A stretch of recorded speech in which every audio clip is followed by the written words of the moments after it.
the Let's Talk. Manchester United 2. Manchester City 1.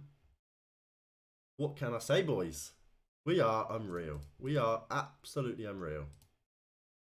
Easy 3 points for the boys in red. No, but like, Eric, we love you. Oh, Eric Ten Hag. We do love him. I adore this man, Eric Ten Hag. Do I think he got everything right today? No, but the important thing is the score right there. That says 2-1 Manchester United. That's all I care about. That's all I care about, baby. We can talk about stats. We can talk 29% possession at home. But your possession is only as good as what you make of it. And if you're looking at this possession, 5 shots to 8. 1 on target to 4. They had the ball all they want. But what United did so well was we didn't let City do much with it. We didn't let City dominate the ball. We didn't let City have it their own way. When they've got the ball in a situation which they can't do anything with, or can't do anything with it, in an area where they're not going to kind of be dangerous in a sense, we let them have the ball because we don't need it. We don't need the ball in those situations. We don't need to commit ourselves to win the ball back in those situations. We know how dangerous and how good Man City are. But in situations where they did get dangerous, we won the ball and we reset them. And I mean, as you can see, 5 shots in the entire game for a team with 71% of the ball. We've had 8. We've had essentially the same amount of shots on target as they've had shots in the entire game. When we had the ball, we used it properly. We were dangerous. Whereas they were wasteful with the ball. And we kept them in areas which they didn't want to have the ball. Passing around the back. Kind of on the halfway line. Where they can't do anything with it, essentially.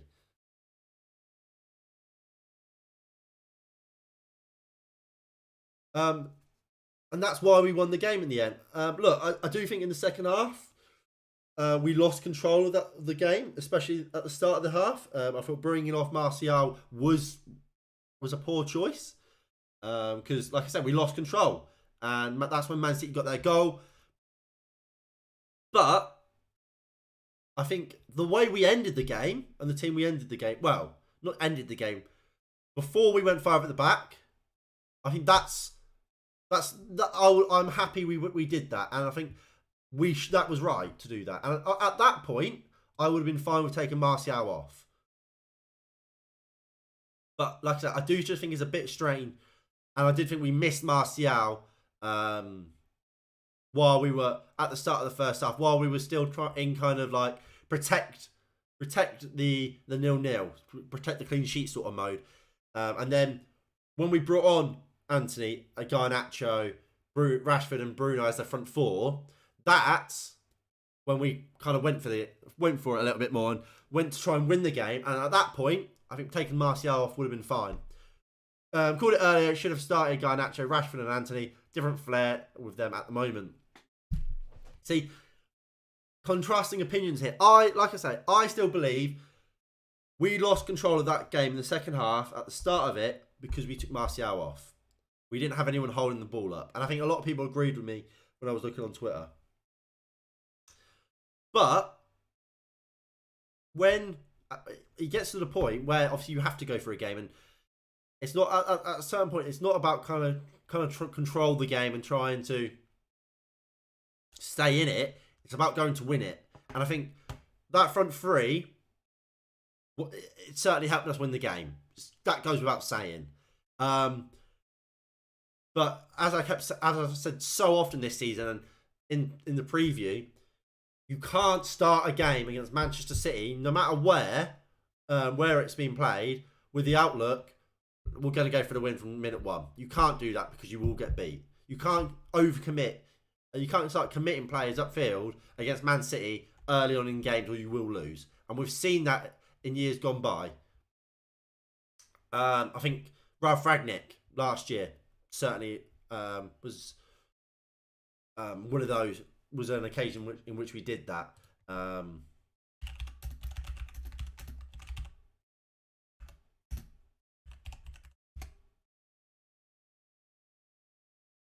Well, yeah, when we lost 4-1.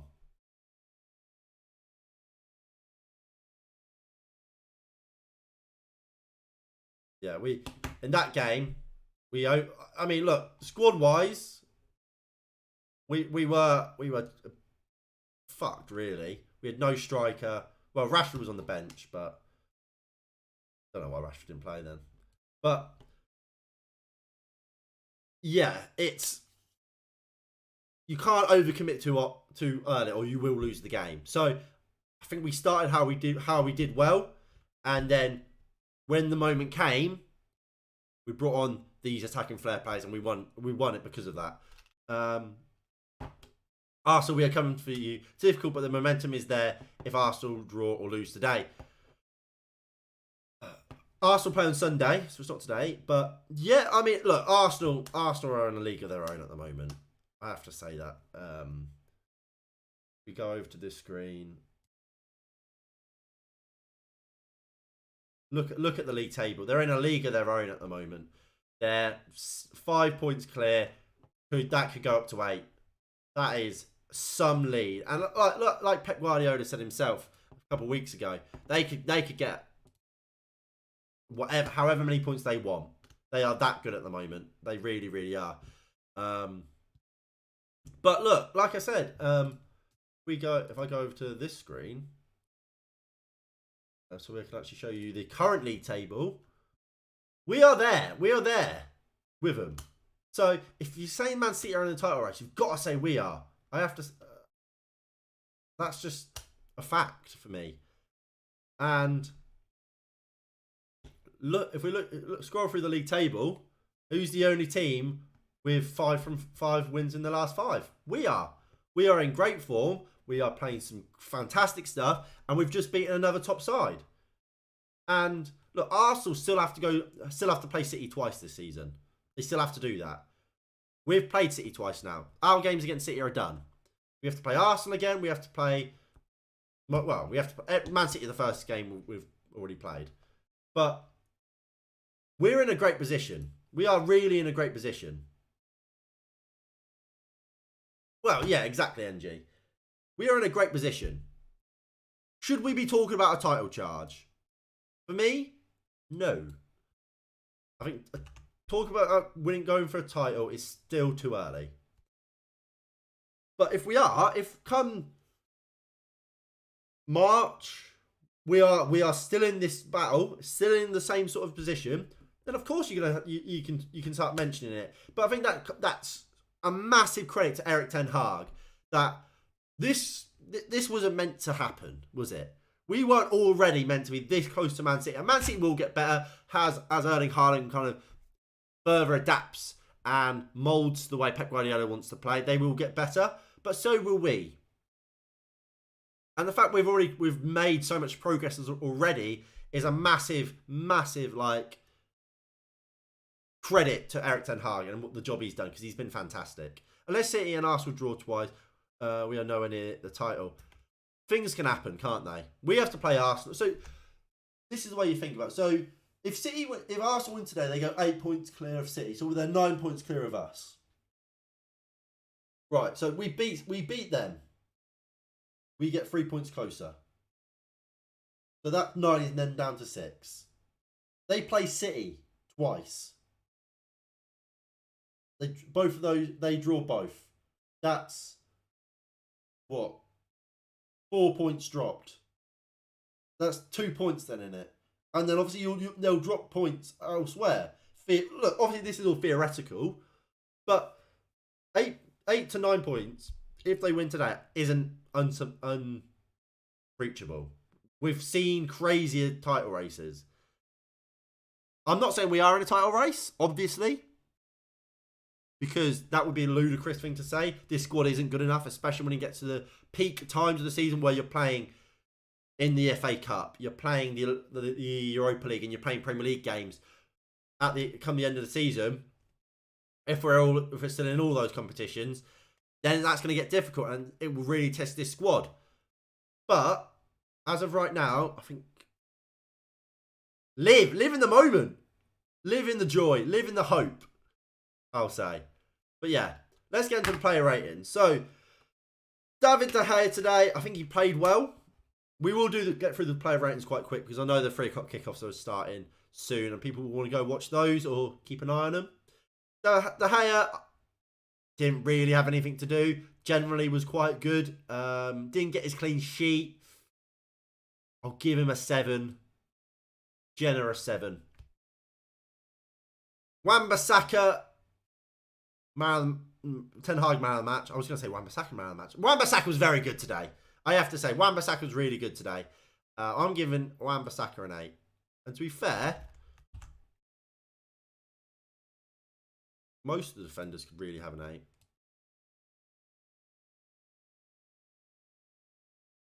8. I'm going to give Malacia a 7.5. We don't usually give halves. I think he was better than... I think he was good. Better than a 7, but not quite an 8. Not quite on the levels of these 3. Wan-Bissaka today, look, he's really making a claim. Really making a claim to become that first choice right back again. He has been absolutely fantastic since coming in after the World Cup. Today, I can't think of anything he did wrong. He was just very, very good. Very, very good performance from Aaron Wan-Bissaka today. And like I say, he's taken a claim to be that first choice right back. Would he break through Diogo Dalot? Chances are probably not, because Diogo Dalot's had a very good season as well. But he's doing all he can to do that, and you can only respect that.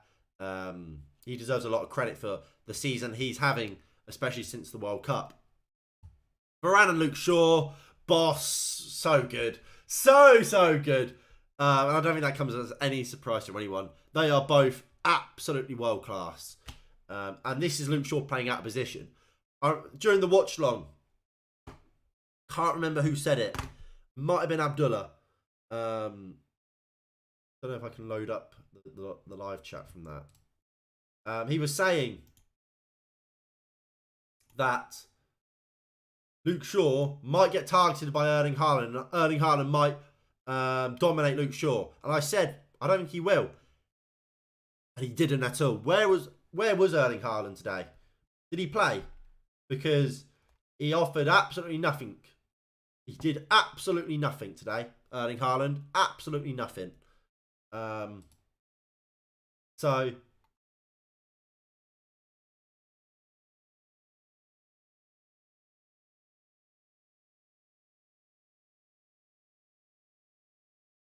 I can't get the live chat. It's annoying. Yeah, he did nothing. And Luke Shaw was a big part of that. Very big part of that. I was the only one who predicted that United win. You were. I did say I wouldn't be surprised if it went either way. But I did go 1-0. I was close. Yeah, Luke Shaw's boss. Varane is... There's a reason why he's a four-time Champions League winner. A World Cup winner. A World Cup runner-up. The man's a beast at the back. He is so solid. He wins everything. And I'm so happy to have him. Malacia, very good game. I can't really put much wrong, anything wrong with him. Just thought a few crosses from him was a bit poor. And just not quite on the level of the other 3. But that's not any sort of real criticism. Everyone was great today. Casemiro, the man's boss. The man is boss. He gets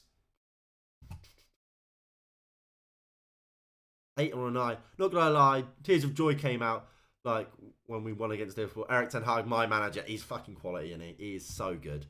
Casemiro he can have an 8 as well. And the thing is with Casemiro, an 8 is an average performance for him at this point. An average performance for Casemiro is an 8. He is so good. He gets 7s, 8s every week. He is so good. And we were speaking. We were speaking before the game, and Graham Souness, when we signed Casemiro, was slating him, saying he was a steady Eddie, and was saying he was the worst midfielder in the Casemiro, Modric, Kroos dynamic. This morning, he's come out and said I was wrong. He cost 60, 70 million, but he's been fantastic and been worth it. And he never plays badly. And I agree. And it's not only that he doesn't ever play badly, he never plays average either. He plays unreal every game. Unreal every game. So, so good, Casemiro. I'm so happy he's a Manchester United player. He's a player that we've been calling out for years. And the difference he's made to that Manchester United team is night and day. Unreal. Thank you again, Rabo's mum. Yeah. Finn, fuck it, give him last year an 8. He was part of the defence. You know what? Go on then.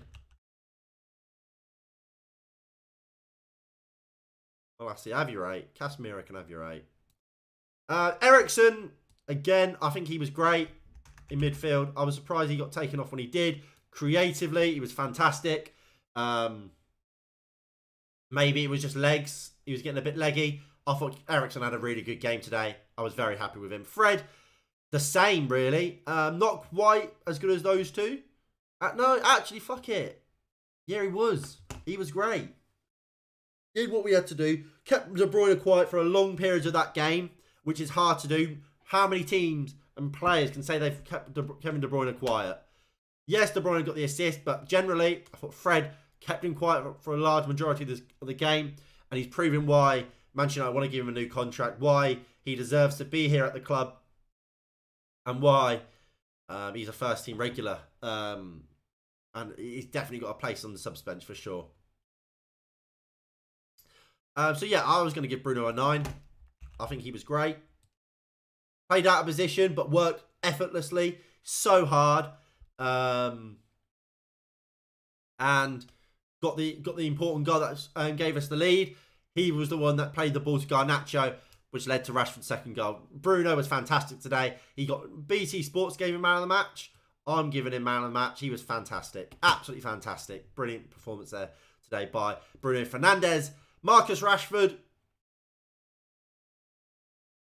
scored the winner. Generally, I think he played really well, Rashford. Again, I think he played really well. I'm going to give him an 8.5. He only drops down from a 9 to an 8.5 because he did miss 2 great chances. He missed a couple great chances, which drops him down. But generally, he was one of the best players on the pitch for me. He was absolutely fantastic. I was so happy with his performance today. So he gets an 8. Martial, I'm giving an 8. I thought I said it during the after half time. I was shocked he came off. I thought he played really well. The link-up play he offers is second to none, and I think that's why we saw such a drop-off from Manchester United from the first half to the start of the second half, because we were missing someone that, when the ball came to him, wasn't just trying to turn and run every time, was a player that would bring the ball down and either win a free kick, give a bit of respite for the back line and the midfield, or would look to bring someone into play. And I think we missed that in the second half when Rashford came on. And you look at the goal that Man City scored, that's exactly what happened. Rashford tries to run in behind from behind Akanji. Akanji just stands his ground. City win the ball back and they go and score. If that's Anthony Martial there in that position, I truly believe Martial brings that down on his chest and holds off Akanji, because he's so good with his back to goal, Martial, and plays it into either a Rashford or a Bruno making the run, or wins a free kick. And he does that, we don't concede. On the bench, who came on? Anthony came on. I think he did quite well. Generally, he did well. 7. Garnacho, he can get an 8. The great assist. And was obviously, I think he was a constant threat. And the assist is what takes him above Anthony. But I thought generally both of them played quite well. Even though Anthony did play out of position, I thought he did an okay job. And Erik ten Hag will get a 8. Right. Give me a sec. Sorry about this.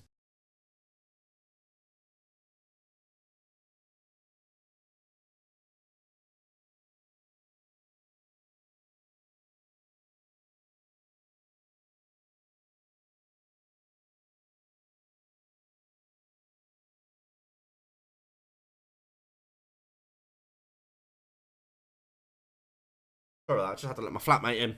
Look,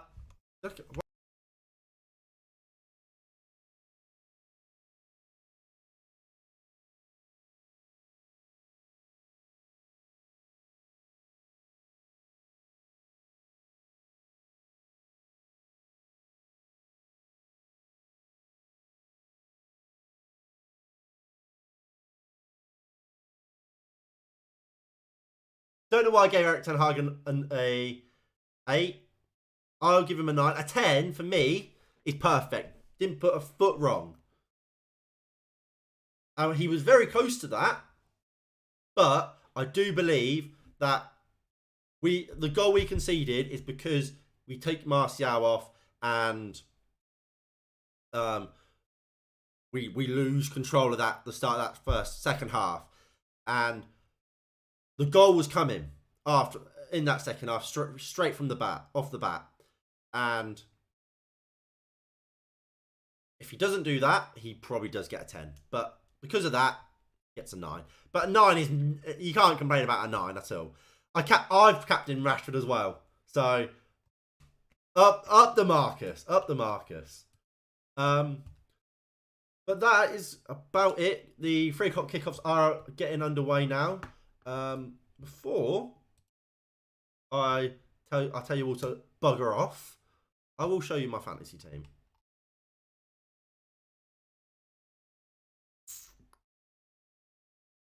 Is there one that's all lined up perfectly? There is.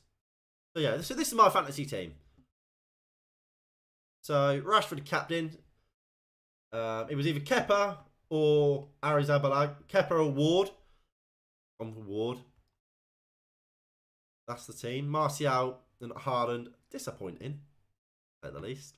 I don't imagine Martial will probably play against Palace with now Weghorst here. But we'll find out. But yeah. There we go. So yeah, if you have enjoyed, please do hit that like button below and subscribe if you are new and you haven't already. Shut up. Who the fuck put Salah? You gotta have Mohamed. If shit Spurs win the game against Arsenal, would be great. It would, but I don't see it happening. I think Arsenal will whitewash them. I really do. But yeah, that is going to be it from me today. If you have enjoyed, please do hit that like button below and subscribe if you are new and you haven't already. That would be greatly appreciated. And yeah, like I say, hit the subscribe button so that goes up. Tomorrow, we may be doing a watch along for the North London derby. Don't quote me on that, but if everything goes to plan, we will be doing it. So if you want to watch that, again, subscribe, notification bell, and we'll be live for that tomorrow. But yeah, thank you all for watching, and I'll see you all in the next one in a bit.